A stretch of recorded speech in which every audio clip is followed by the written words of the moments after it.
Picking up pretty much where we left off on the First Continental Congress. It only lasted about 6 weeks. And before they finished, they did a couple of things that look very much like passing a law and setting up an enforcement mechanism. Now, I have to tell you, you see the word Congress, you think of a lawmaking body. The word didn't mean quite the same thing. It simply meant something along the lines of a coming together. But neither the first nor the second Continental Congress were actually legal gatherings. Okay, they had no legal authority. They couldn't pass laws. They couldn't levy taxes or anything like that. They have no legal standing. The Second Continental Congress, after it declared independence, it had to function as a de facto government, and it did things that only a government can do, but it did not claim the whole range of powers. Anyway, back to the First Continental Congress, something I usually put up front, not that it matters, but I'll tell you, 12 colonies are represented. Georgia was not. Georgia was by far had the most sparse population. They're still fairly new. Didn't have anybody could afford to go, but they did. They did agree in advance to go along with whatever the convention at large decided. Thanks, guys. Okay. The only thing that had ever worked in getting the Brits to change their policies was the boycott. All right? So, not too long before they adjourned in late October, the First Continental Congress set a date. I think it was December 1st. If Britain had not by December 1st agreed to withdraw all the policies that we objected to, then we would put into play a complete, comprehensive, across-the-board boycott of everything. We're going to shut our market down to them. Okay, that's the only thing that had ever worked. But see, a bunch of guys in Philadelphia can vote to do that. What's going to happen? Not everybody wanted to go along with this. So the second thing is something that looks like an enforcement mechanism. The Congress called upon the colonies to associate themselves together to cooperate in enforcing the boycott. This would be called the Continental Association, capital C, capital A, Continental Association, where the colonies would be cooperating with each other in a single purpose for the first time. Is that not huge? You could almost say the Continental Association, now known as the United States of America. Having done that, they adjourned. This is the fall of 1774, and from this point, things moved fairly quickly toward the opening of hostilities. Okay, the British, they're out of ideas. They just went back to the same things they'd done before, make things tough on Boston, where it seemed like most of the real protests had taken place. They moved the troops back into the city. All right, way back in March of 1770, coming up on 5 years earlier, they had withdrawn the troops and repositioned them on an island in the harbor known as Castle William, or in a fort on an island.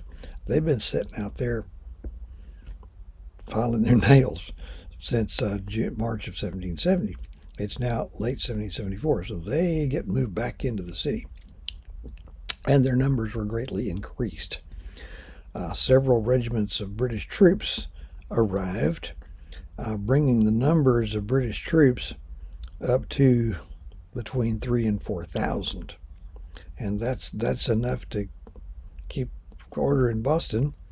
But their commander, General Thomas Gage, who was the commanding general of all British forces in North America, he received orders to move his headquarters from Halifax, Nova Scotia, up in Canada, down to Boston, Massachusetts, and to assume, in addition to his military duties, the powers of governor of Massachusetts. So if you're a resident of that place and you know your colony's history, you know that for more than half a century after its beginning in around 1630, it was a charter colony, authorized to elect its own governor. They lost that at the time of the Dominion of New England in the 1680s. So they can't elect their own governor anymore. And then with the with the Massachusetts Government Act 1772, three. You know what? Let me try that again. Take three. It was in 74. It was fairly fresh.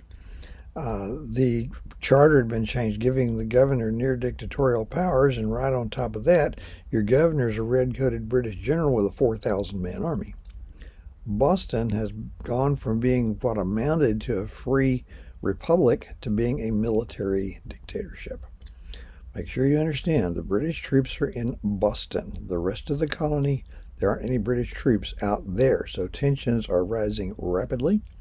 Every village in Massachusetts had its little militia, and that would be serious if there were Indian attacks to fend off or anything like that. For the most part, it had been just kind of a good old boy drinking club, but now they get serious. Every able-bodied man signs the muster book.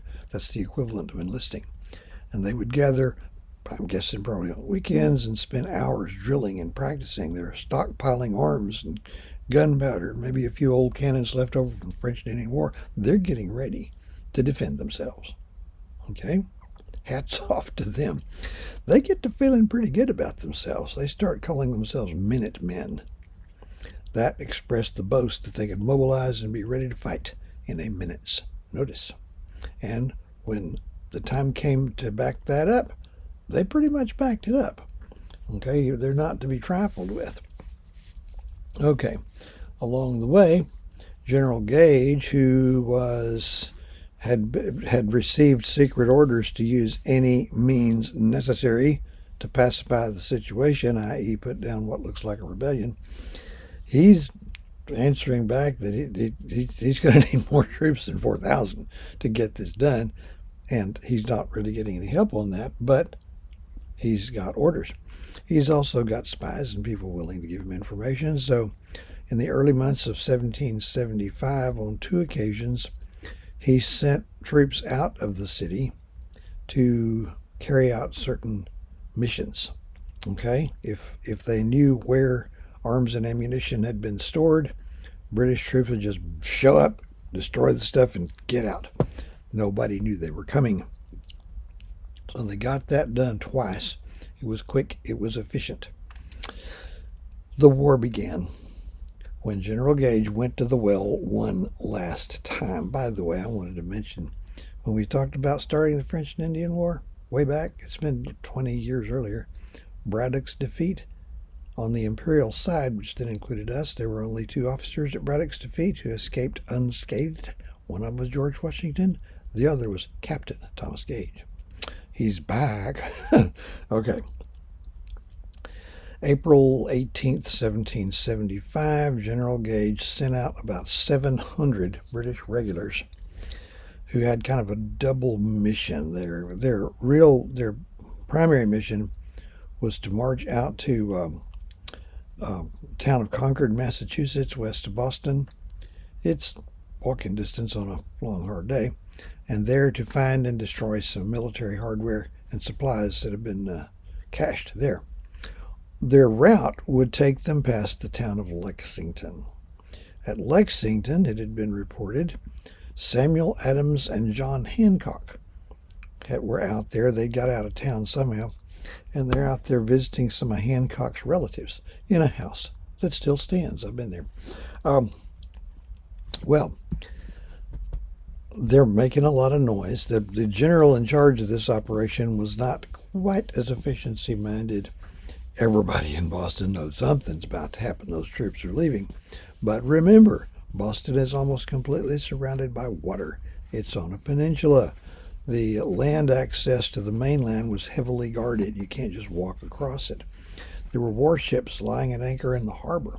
You got no cell phone. There was a cell phone commercial one time. There was this party, and here's Paul Revere standing over by the window looking out, and it says, he's talking to British, coming. It was easy, wasn't it? Okay, Paul Revere, you've heard of him, you're about to hear more. He had set up a kind of early warning system to alert the countryside in the event of a British sortie out of Boston again. Now, it's low tech. It only works after dark when it's not raining or foggy. Okay? It involved hanging lanterns in the tallest building in Boston. That was a bell tower of the North Church. And a lantern in that bell tower could be seen literally for miles all the way around the coast surrounding the city. Okay? So it's very simple, easy to remember. If the British were preparing to march in force out across the neck into the countryside, one lantern. Boy, I keep thinking I'm looking in a mirror and I'm not. One lantern would hang in that tower for 1 minute. Longer than that, you risk the Brits seeing it and realizing that everybody's been tipped off. If they are preparing to get into boats and row across to an opposing shore, there would be 2 lanterns for 1 minute. Now, you got to have some sharp eyes out there watching for that, or, nod off for a minute and you'll miss it. So it has its faults. And I don't know that it actually worked anyway. But they made a good poem about 60 years later. Simple, easy to remember thing. 1 if by land, 2 if by sea. Sounds almost romantic. Okay, the British are going by boat. So Paul Revere himself went up in the tower, hung the 2 lanterns, took them down himself, and then with the help of some friends, he got on a rowboat with muffled oars so it wouldn't squeak when you're going through the water, and they rowed across to the north to another town, just not far at all, north of Boston across the bay, called Charlestown. And they went practically under the guns of a British warship without being discovered. Waiting on the opposing shore were some men with a fast horse. Revere jumps on the horse and headed as fast as he could to Lexington to alert Hancock and John Adams that they might want to clear out. He got there about the same time as another man named William Dawes, who was on the same mission. He got their horses, the hooves are clattering in the street, and somebody said, "You mean quiet that down, people are trying to sleep."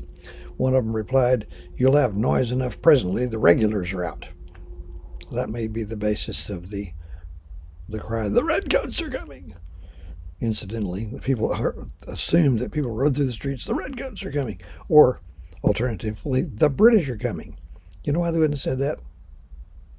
We thought of ourselves as being British. It's like somebody banging on your door at 4 in the morning, "The Americans are coming." Well, yeah, want to see my card? It doesn't matter at all. It's just the low-level, harmless mythology that grew up out of it. Okay, so Adams and Hancock have been alerted. Hancock was so meticulous about getting his luggage packed that with several hours warning, they were just walking across the field the far side of town when the British arrived. Close call. Okay, so the British arrived in Lexington just about at daybreak.